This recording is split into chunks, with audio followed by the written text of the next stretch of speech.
Why am I never satisfied? Why are we never satisfied? Well, it's a good thing that you're not, because that's the way that we feel the motivating force behind all development, both in the physical and in the spiritual hidden causative level of nature.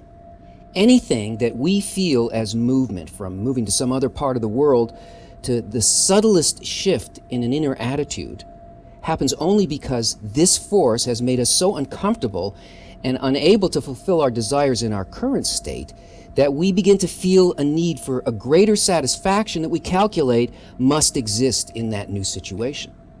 And we move just that far and no further. A person doesn't even move a finger or scratch their nose if not for this calculation. How to get the maximum amount of pleasure for the minimum amount of effort. It is the E equals MC squared of the ego.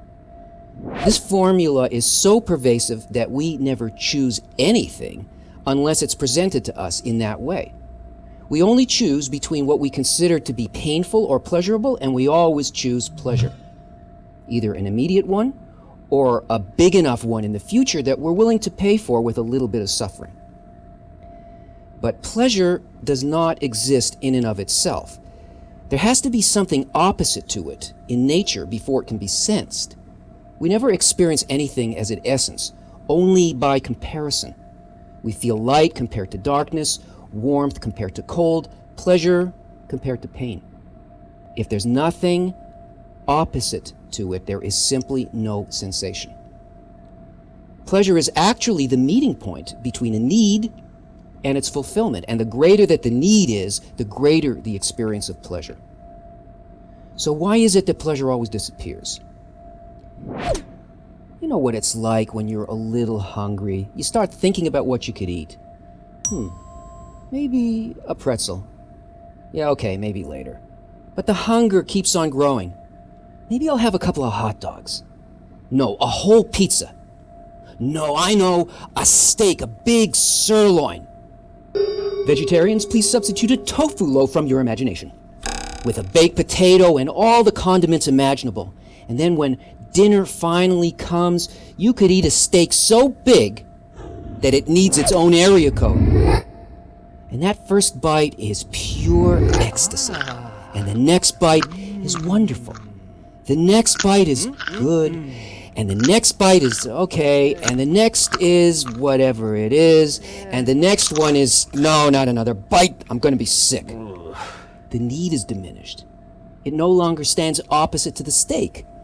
And now the pleasure can't be sensed because the need has been extinguished. And this all happens because we're trying to satisfy only ourselves. And that egoistic desire is ultimately what makes human experience limited and physical. Because our own needs are tiny, and they're built in such a way that they can never be satisfied.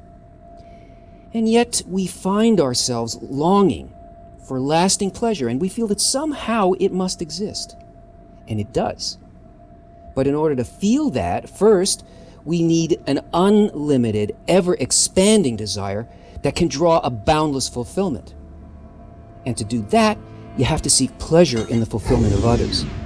Because this desire to bestow is a spiritual desire, and one taste of it is greater than all the pleasure felt by all creatures over all time.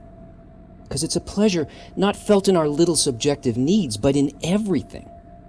There's no limit to that desire, and there is no end to the pleasure derived from that need.